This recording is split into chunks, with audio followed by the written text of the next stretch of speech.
Muy buenas noches, bienvenidos al programa número 48 de Desafío 2018 en esta cuarta temporada por la pantalla de C5N.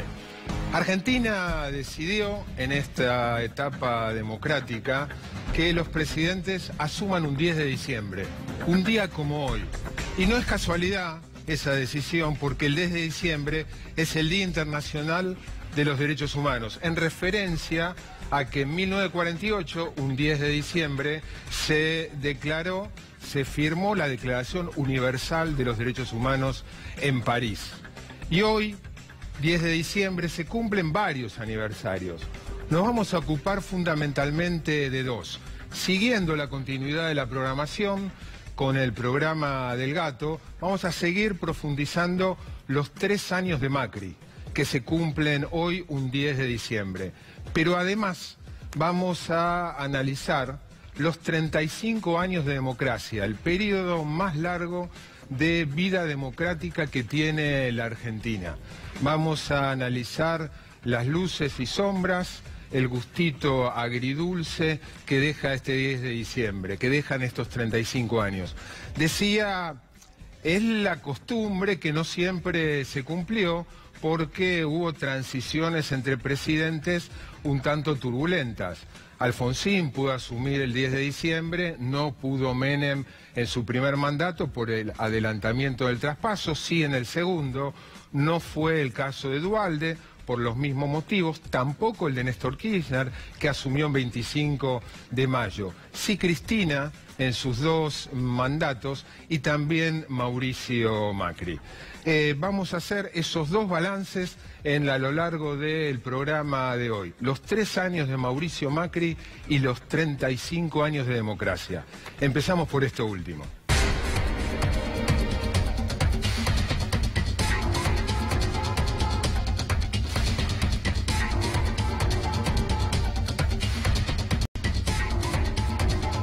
Es difícil hacer un balance de 35 años porque se trata nada menos que de 35 años en la vida de un país, de cualquier país y más aún de un país tan volátil con tantas crisis como tuvo la Argentina. Pero nos atrevemos a hacer una enumeración de las luces y las sombras de estos 35 años que nos dejan, por lo menos a los que hacemos este programa, un sabor agridulce. Siempre aclarando que son 35 años para celebrar, porque como decía recién, nunca antes Argentina había podido vivir 35 años consecutivos en democracia. Algunos hitos en la parte del platillo positivo de estos 35 años. En primer lugar, la subordinación del poder militar a la democracia, algo que no fue común en la historia de este país, algo que no se logró de inmediato, recuerden ustedes los alzamientos militares, y si entre las cosas que todo presidente tiene hechos para reconocer, entre las cosas a reconocerle al gobierno de Menem es el haber logrado esa subordinación del poder militar a la democracia. También como una luz de estos 35 años del lado positivo es toda la política de verdad, memoria y justicia, con sus idas y vueltas, con su obediencia debida y punto final, pero con sus juicios, con los torturadores y asesinos juzgados democráticamente como corresponde por la justicia civil y cuando corresponde en prisión. Los nietos recuperados. Casi 130 nietos recuperados, por supuesto que podemos prestar atención a todo lo que falta todavía en conquistar en ese sentido. La ley de divorcio, un hito del gobierno de Alfonsín, un avance en los derechos civiles. Argentina, no vanguardia, pero un país bastante adelantado en ese sentido. Lo mismo con el matrimonio igualitario, eso atribuible, logrado durante los gobiernos kirchneristas. Volviendo al menemismo, la eliminación del servicio militar obligatorio. Una rémora que, bueno, a la fuerza con el asesinato del soldado Carrasco forzó, pero en definitiva el presidente Menem derogó esa esa costumbre de colimba, correr, limpiar y barrer, que era el maltrato a jóvenes de 18 y 20 años, que entre otras cosas llevó a muchos a la guerra de Malvinas. La inclusión educativa, con todas las fallas que tiene el sistema educativo, el rendimiento de la educación en la Argentina, hay muchos más chicos, jóvenes, estudiando hoy de lo que había en 1983. No solo en cantidad, sino en términos proporcionales. Bajó la tasa de analfabetismo. Esto es casi, diría, secular en casi todos los países del mundo, pero bueno, ha sucedido acá también. Ha mejorado la cobertura médica, con todas las fallas que tiene el sistema de salud, pero la cobertura del sistema público fundamentalmente, pero también de obras sociales y del sistema privado en Argentina ha aumentado. Un tema importante, me lo señalaba José Nathanson antes de comenzar el programa. Argentina, después de haber resuelto el conflicto con Chile, no tiene relaciones conflictivas con los países limítrofes. Ha motorizado el Mercosur y después otras instancias como la UNASUR que están tambaleando. Pero en general el clima de convivencia en la región es mucho mejor que con los gobiernos que antes de estos 35 años. Y por último, y por supuesto sin pretender ser exhaustivo, por último, la violencia, con las excepciones del caso, ha dejado de ser un instrumento en la lucha política. Con esto no quiero decir que no haya violencia política, que no haya hechos aislados, pero la violencia como factor de resolución, de lucha por el poder, ha dejado de ser un elemento central. Por supuesto, por la subordinación de los militares, pero también como acción por parte de los políticos. Hasta ahí, si ustedes quieren, una enumeración no exhaustiva de los hechos positivos de estos 35 años, o de algunos de los hechos positivos que queremos destacar. Ahora, el sabor agridulce lo da, si ustedes quieren, para ponerle un título, la economía, la situación social. Un par de placas para mostrar, es muy difícil comparar con 35 años de diferencia la situación actual con la de 1983. Pero acá tenemos dos ejemplos que sí se pueden comparar con dos variables claves. Ahí están viendo en pantalla. ¿Qué pasa hoy con el nivel de pobreza en comparación a lo que había en 1983? Teniendo en cuenta que la situación de 1983 en materia de personas que vivían por debajo de la línea de pobreza estaba lejos de ser una situación buena. Bueno, ha empeorado de 20% en 1983 a 27,3%, la última medición oficial referida al primer semestre del año. Cuando en marzo del año que viene el INDEC dé a conocer los números de ahora, ese 27,3 no les quepa ninguna duda que va a estar por encima del 30. Dato fundamental para evaluar 35 años. ¿Cuántos pobres hay en el país? Después nos vamos a referir a eso, por supuesto, con los números del macrismo. Y lo otro que también las estadísticas, la continuidad estadística permite medir, otra variable clave, ¿qué pasa con los desocupados? Y ahí estamos viendo en pantalla, en 1983... el número de personas que no tenían trabajo era apenas el 4% de la población económicamente activa. Llegó en lo peor de la crisis de 2001, bien por encima del 20%. Hoy estamos en la última medición 9,6%, y de seguir en la recesión en la que estamos, muy probablemente este número, el próximo informe del INDEC, de arriba del 10%. Esos son dos variables fáciles de medir. Pero a eso podemos agregarle que la sociedad de hoy en día, la de 2018, es mucho más desigual que la de 1983, que estaba lejos de ser una sociedad ideal, que la sociedad está mucho más fragmentada, con todo lo que eso implica en términos de violencia social. A eso podemos agregarle que Argentina casi no ha mejorado su perfil productivo. un problema endémico y crónico que hace que el país recurrentemente caiga en crisis económica, en crisis del sector externo. Y para no seguir con la lista, que podríamos alargarla mucho más, el problema endémico que caracteriza a la Argentina en el mundo como ningún otro país, que es la inflación. Y la estamos sufriendo en este año como uno de los peores de estos 35 años. No el peor, atravesamos 2 hiperinflaciones, pero vamos a terminar 2018 con 40 y pico % largo de inflación y con una perspectiva de que en 2019 esté por encima del 20. Luces y sombras, un sabor agridulce que nos deja esto, que de todas maneras, por toda la historia que vivimos, por todas las muertes, las torturas, las desapariciones que hubo, pese a ese sabor agridulce, creo que hoy, más allá de todo eso, es un día para celebrar esos 35 años. Y decíamos, un 10 de diciembre es el balance de los 35 años de democracia, y ahora vamos al balance de los 3 años de Mauricio Macri.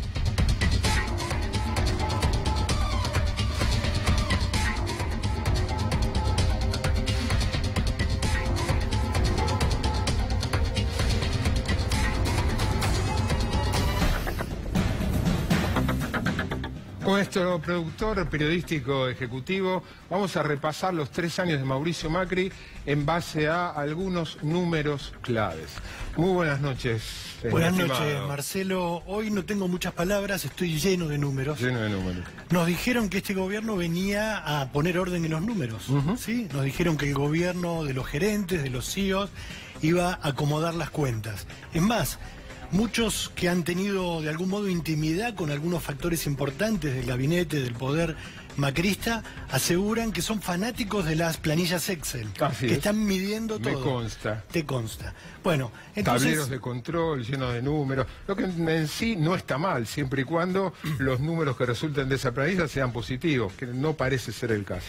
Bueno, se nos ocurrió evaluar al gobierno de Mauricio Macri precisamente en su terreno, el terreno de los números. Así que armamos un clip, una edición, algo que tiene mucho, te diría, casi de publicitario, si se quiere, de antipublicitario. Te invito a verlo. Dale.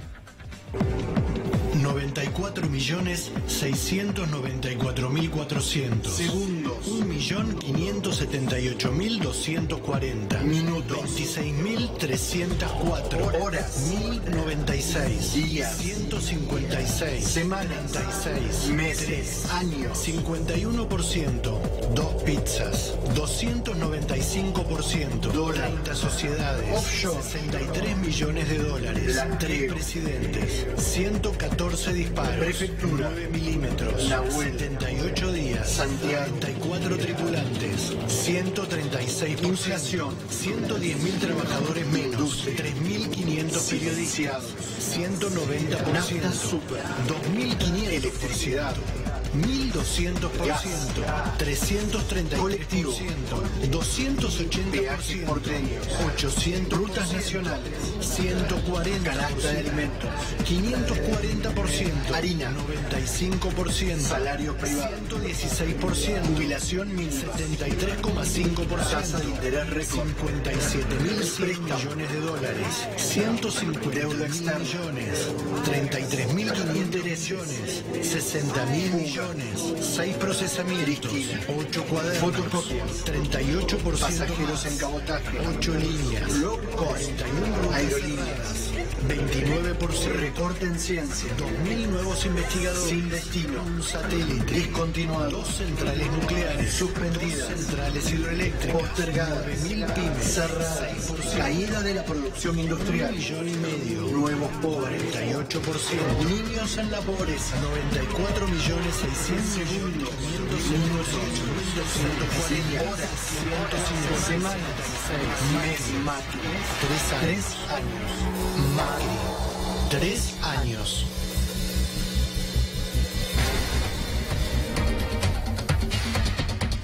Siempre fue bueno Claudio Martínez haciendo este tipo de cosas y hoy lo acaba de ratificar. Ahora, no hacía falta tantos números. ¿No? Y no, porque uno podía basarse, recordemos, en lo que el propio Macri pidió como criterio de evaluación de su gobierno, que es uno de los tantos números que vos pusiste ahí, el número de pobres. Será evaluado por cuánto logre bajar la pobreza. Y que a juzgar por lo que ha sucedido hasta ahora y a la vista de lo que va a suceder en 2019, eso no lo va a lograr. Los dos últimos números que pusimos, 1,5 millones de nuevos pobres, y UNICEF dijo la semana pasada 48% de los niños argentinos en la pobreza. Y un dato, una aclaración, porque ese número no fue del todo bien interpretado por mucha gente. El dato de UNICEF de 48% de niños en situación de pobreza no es que le falta dinero, no es pobreza por ingresos, como habitualmente se mide, sino es lo que se llama pobreza estructural. Son jóvenes menores de edad que viven en situación habitacional de hacinamiento, con carencias educativas, sin acceso o con acceso escaso a la salud, además de vivir en hogares con ingresos insuficientes, lo que se conoce como pobreza estructural. Déjame que le agradezca y felicite también a Alejandro Burlaca, nuestro editor, que hizo gran parte del trabajo. Vamos a seguir con el tema ahora, 3 años de Mauricio Macri, con 2 invitados para profundizar.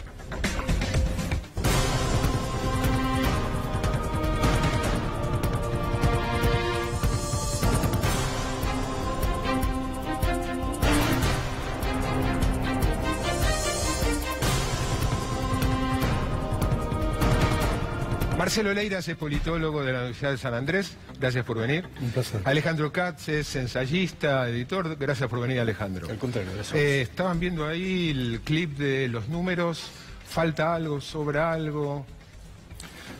Para mí falta subrayar la velocidad con la que el presidente decidió tomar algunas decisiones.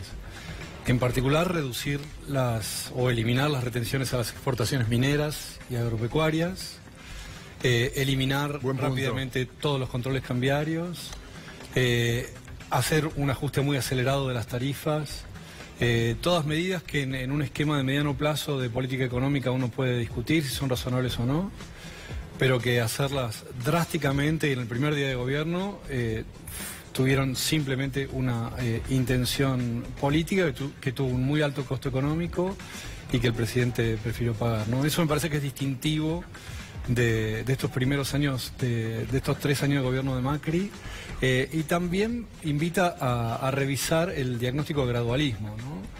Lo único que fue gradual fue el ajuste del gasto público, porque el gobierno prefirió mantener la magnitud y reorientar parte del gasto a inversiones que estimaban les iban a resultar buen negocio desde el punto de vista electoral, en particular en la infraestructura, ¿no? Fue lo único que fue gradual, el resto fue muy drástico, y la intensidad y la velocidad con que se hicieron esas reformas está muy asociada con el aumento del endeudamiento posterior y las malas consecuencias que pagamos este año. Sí, incluso alguno de lo que vos señalás, particularmente la apertura a los flujos financieros, es criticado por gente del propio gobierno, Melconian sin ir más lejos.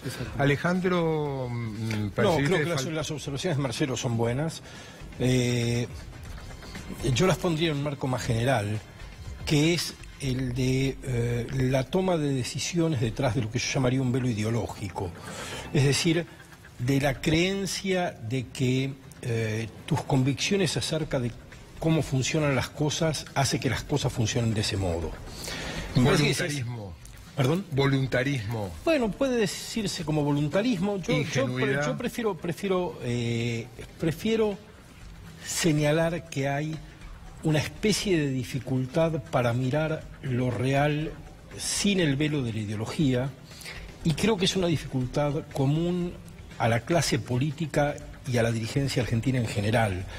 Y lo remarcaría agregando un dato a tu primer informe de los 35 años, que lógicamente empieza comparando el 83 con el 2018, pero vos tomaste pobreza como uno de los 2 indicadores importantes y perfectamente bien sabés que si uno toma pobreza en los años 60, hablas del 4 y pico, menos del 5% de la población argentina en una pobreza de corto plazo, contra el 30% de los últimos años. Pero hay algo que me parece que se dice poco, y es que ese 4 o 5% era 1 millón de personas. Era poco más de 1 millón de personas. Y el 30% actual son más de 12 millones de personas, que equivale a todo el crecimiento demográfico de la Argentina en el periodo. Es decir, que durante 50 años Argentina no fue capaz de generar las condiciones para recibir a los habitantes que el crecimiento vegetativo de la población producía. Esto nos debería hacer pensar no en los problemas de un gobierno, sino en los problemas estructurales de un funcionamiento económico, pero sobre todo un funcionamiento político y social que impide a un gobierno tras otro encontrar los acuerdos básicos para que esto deje de ocurrir. Y me parece que nosotros como intelectuales, académicos, comunicadores, deberíamos tratar de hacer un esfuerzo de pensar esos problemas, porque el diagnóstico sobre los problemas de corto plazo de la gestión gubernamental siempre es muy sencillo. Es fácil hacerlo y es fácil posicionarse en relación con eso. Es fácil criticar, defender, pero eso es una cuestión de estado de ánimo o de actitud ideológica o de pertenencia de clase. Pero el posicionamiento dificulta la comprensión. Te pone de un lado o del otro de algo que ya está definido. Y si vos tomás un ciclo largo, Marcelo, te das cuenta que nadie está encontrando una respuesta. Veamos a todos los gobiernos bajo su mejor luz. Por eso no entré en de querer defenderme, señalaba la dificultad de estos 35 años de encontrar un perfil productivo. Pero es un gran título que encierra mucho. Me parece que verlo en este otro ciclo, que es el del verdadero explosión de la pobreza y la marginación y la desigualdad, desde principios de los 70 hasta ahora, nos tiene que obligar a salir de la discusión, a tratar de romper lo que el PRI Dongui denominó como el empate hegemónico, que para él era un empate entre concepciones del desarrollo económico y que se ha convertido en un empate intelectual, ¿no? Quiero decir, cada uno defiende algunas cosas que los otros repudian y nos resulta imposible no encontrar ya vías de solución, sino vías de reflexión que agreguen verdadero valor a lo que compartimos en la conversación. Si uno repasa y mezcla un poco los dos balances de hoy, pero para llegar a que nos ocupa en esta mesa, que es el de Macri, si uno repasa estos 35 años, guste o no guste, no hay duda que Alfonsín deja como impronta el tema de derechos humanos, recuperación de la democracia, juicio a los militares, etcétera, etcétera. Menem, guste o no guste, la discusión del Estado, las privatizaciones, la subordinación de los militares. Hay impronta, ¿no? En esos dos gobiernos hay impronta. De la Rúa casi no. Duhalde, la paz. Hay impronta también. Una impronta olvidable o muy pequeña. Duhalde también uno podría encontrar, ¿no? El se las arregló para salir de la crisis, legar un país en crecimiento. El kirchnerismo tiene, por supuesto, improntas y varias. A 3 años de gobierno de Macri, si les preguntaran cuál es la impronta, ¿qué deja Macri como característico de estos 3 años de su gestión? Yo creo que es muy difícil encontrar la impronta del gobierno de Macri porque, para decirlo corto, no pegó una, ¿no? Es muy difícil encontrar una política de gobierno exitosa, pero creo que sobre todo el fracaso del gobierno es político. El gobierno no alcanzó los objetivos que se propuso por una variedad de motivos. Uno de ellos es, sin duda, creo, un error de diagnóstico. La creencia de que el país atravesaba 70 años de alguna gran equivocación, y que hacía falta un gobierno que viniera a sincerar lo que el país puede hacer, lo que el Estado está en condiciones de hacer y lo que la sociedad debería aceptar. Es un poco parecido a lo que Alejandro dice como velo ideológico. Sí, yo creo que sí, y todo eso además con una muy sorprendente indiferencia a la historia argentina, en particular a la historia reciente, ¿no? Es una lectura muy superficial, combinada además con una enorme sobreestimación de la reputación del equipo de gobierno y de las capacidades del equipo de gobierno. Me parece que esa combinación haría difícil cualquier gestión presidencial, no ayudó a que esta gestión fuera exitosa y por eso es muy difícil encontrar también una impronta, porque bueno, lo que ha llamado impronta es una coincidencia del diagnóstico con lo que ocurrió, ¿verdad? Es parte de los éxitos que tuvieron esos gobiernos, a lo cual yo le agregaría, por ejemplo, la valorización del equilibrio fiscal para el menemismo y la recuperación del orden político para Dualde, que yo creo que fue muy importante, ¿no? El diagnóstico del que parte el macrismo creo que es un diagnóstico errado porque no tiene raíz histórica. Es un diagnóstico pensado para otro país y para un equipo de gobierno distinto del equipo que efectivamente asumió. Por eso creo que fracasa. ¿Le encontrás alguna, Alejandro? Yo diría alguna otra cosa. Diría que, por supuesto, no en términos de resultados, porque evidentemente hoy estos no se han cumplido. Yo no sé si se cumplirían en el futuro, en el caso de que el gobierno pudiera seguir gestionando la economía y la sociedad. Creo entender cuál fue la intención del gobierno, es decir, qué es lo que el gobierno hubiera querido que se reconociera como su impronta ex post una vez que termine su ciclo, si puede ser exitoso en eso. Y es que así como Menem quiso introducir la idea de una modernización asociada con el Estado, de modos que a uno pueden gustarle más o menos, pero que tenía claridad en ese sentido, creo que este gobierno pretendió, quizás todavía pretenda, introducir cierta idea de modernidad en el capitalismo argentino. Quiso favorecer o producir las condiciones para que el capitalismo sea un capitalismo más abierto, más competitivo, más dinámico,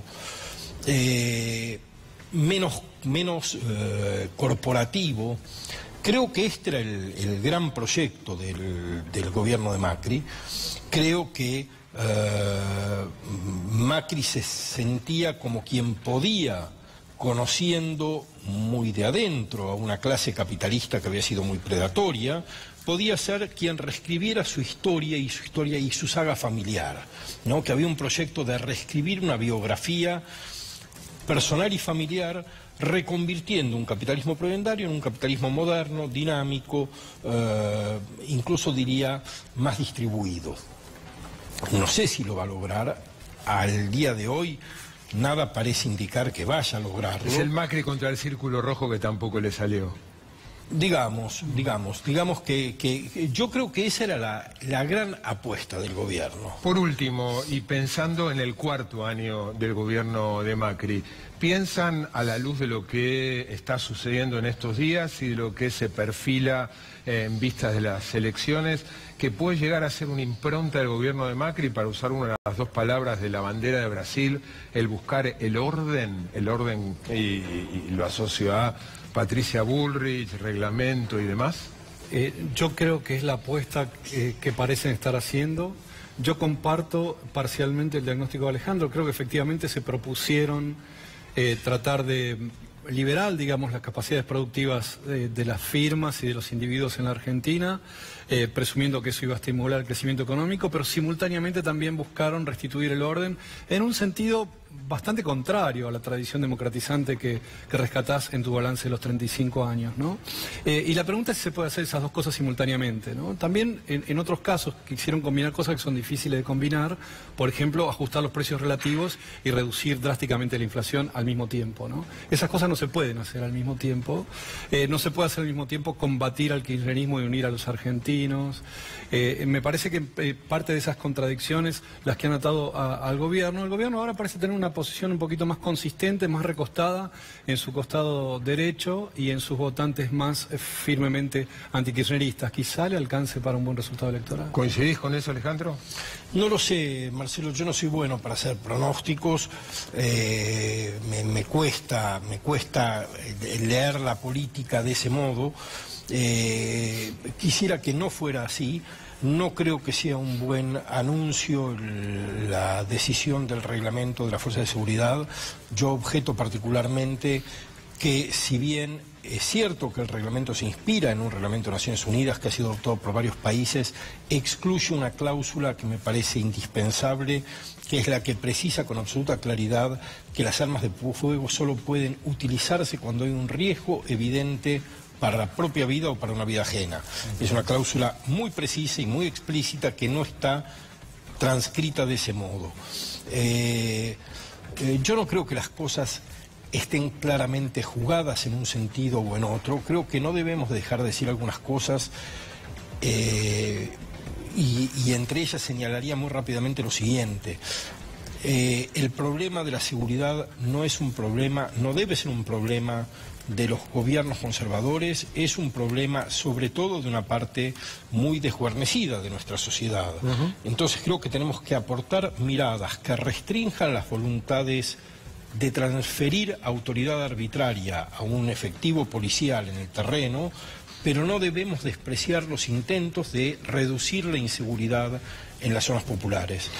El gobierno ha hecho, en relación con los sectores populares, algo que el kirchnerismo no hizo, que es atacar frontalmente el narcotráfico que estaba penetrando los barrios populares de un modo descarnado, producir infraestructura social, no solamente infraestructura de gran alcance, sino infraestructura social que le dio las elecciones de medio término.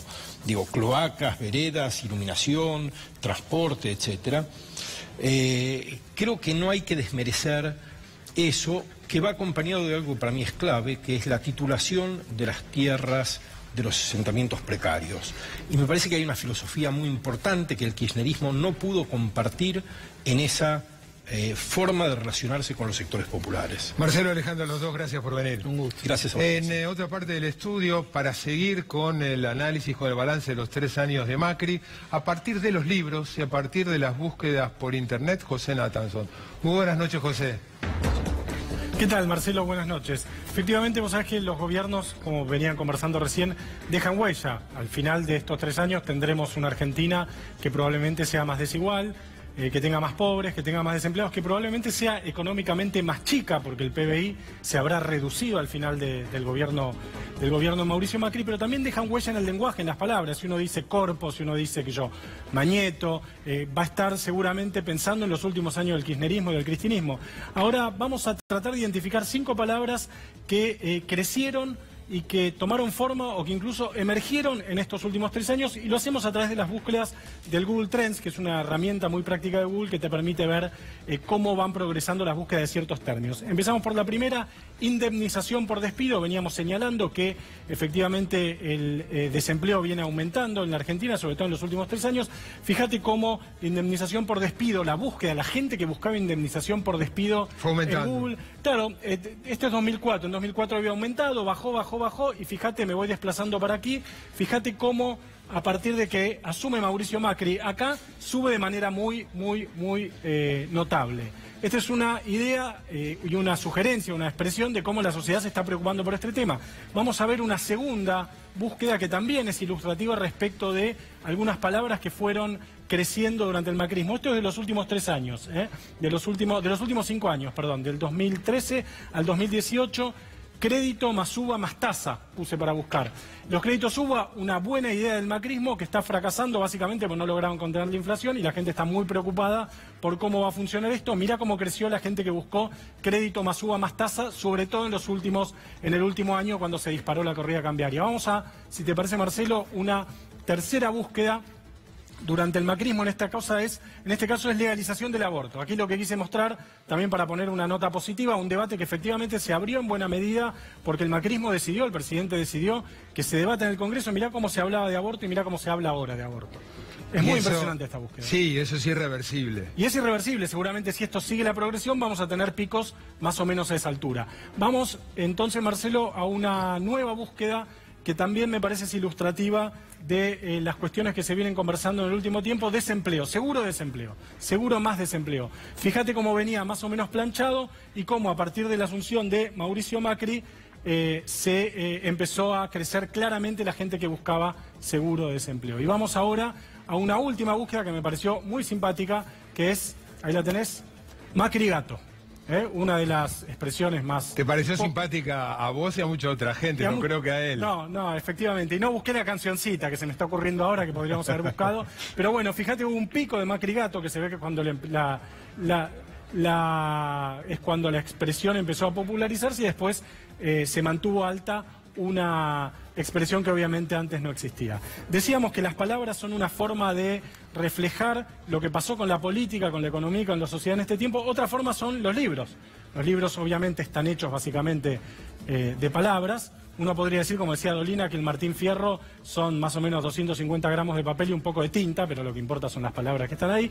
Fíjate, Marcelo, 5 libros emblemáticos o 5 libros que nos podrían ayudar a entender el macrismo. En primer lugar, este libro, La larga marcha de Cambiemos, Gabriel Bomaro, lo tuvimos acá varias veces, el primer politólogo argentino que trabajó... lo estudió, ¿no? Sí, que lo trabajó seriamente, que trabajó el fenómeno Cambiemos de manera muy seria, un análisis muy interesante de cómo el macrismo llegó al poder. Vamos a ver un segundo libro que aborda un tema muy particular del macrismo, Macristocracia, de Fernando Siveira, que lo que aborda es el sesgo de clase del macrismo, esta idea de que el macrismo es, como grupo político, un conjunto de dirigentes que pertenecen a familias que se conocen entre sí, que están conectados, que tienen apellidos que a su vez se van interconectando y se van... Cardenal Newman, etcétera, etcétera. Efectivamente, el sesgo de clase del macrismo, la idea de que, bueno, el macrismo es el primer gobierno de élite de la historia argentina, algo que en otros países, en Chile, Brasil es muy común, pero que en Argentina no había existido. Tercer libro, La recaída neoliberal, un libro de economía de Claudio Escaleta, donde lo publicamos nosotros hace ya, si no me equivoco, 1 año y medio, 2 años,